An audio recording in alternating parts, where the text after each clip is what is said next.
Cos theta. তো এখানে লক্ষ্য করো, উপরের সাইন এ, নিচের সাইন থিটা, উপরের সাইন থিটা কাটা, আর থাকে কত, উপরে থাকে 1, এই যে 1টা 1-এ 1 থাকে, আর নিচে থাকে কস থিটার কস থিটাটা থাকে। তো সো আমরা এখানে লিখতে পারি যে 1/cos থিটা। তো 1/cos থিটা যদি আমি লিখি, 1/cos থিটা সূত্র হচ্ছে sec থিটা।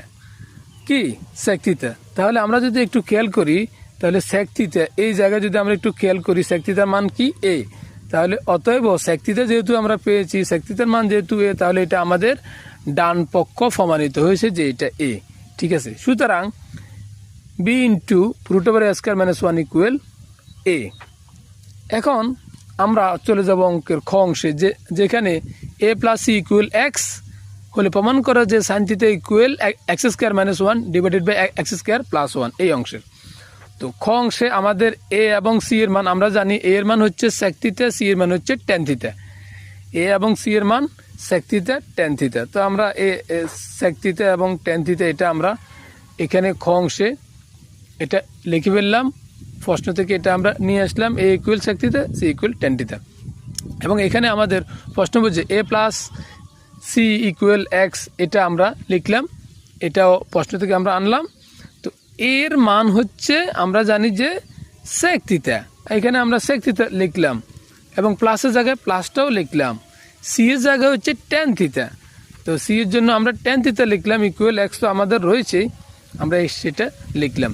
তাহলে sec θ সূত্র কি? sec θ সূত্র হচ্ছে 1/cos θ, এবং tan θ সূত্র কি? tan θ সূত্র হচ্ছে sin θ/cos θ = x তো আছেই।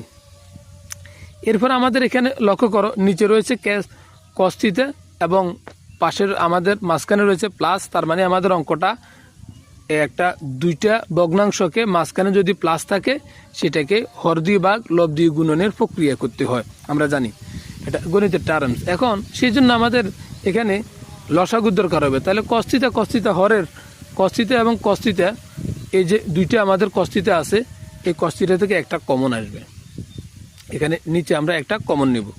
কমন নেওয়ার ফলে আর আমাদের কি থাকে, 1 + sin θ থাকে, 1 + sin θ, এবং উপরে পাশে আমাদের x = আমরা লিখলাম।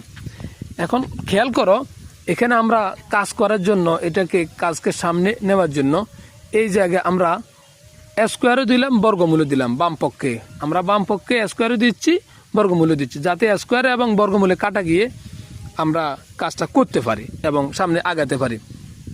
এখন খেয়াল করো,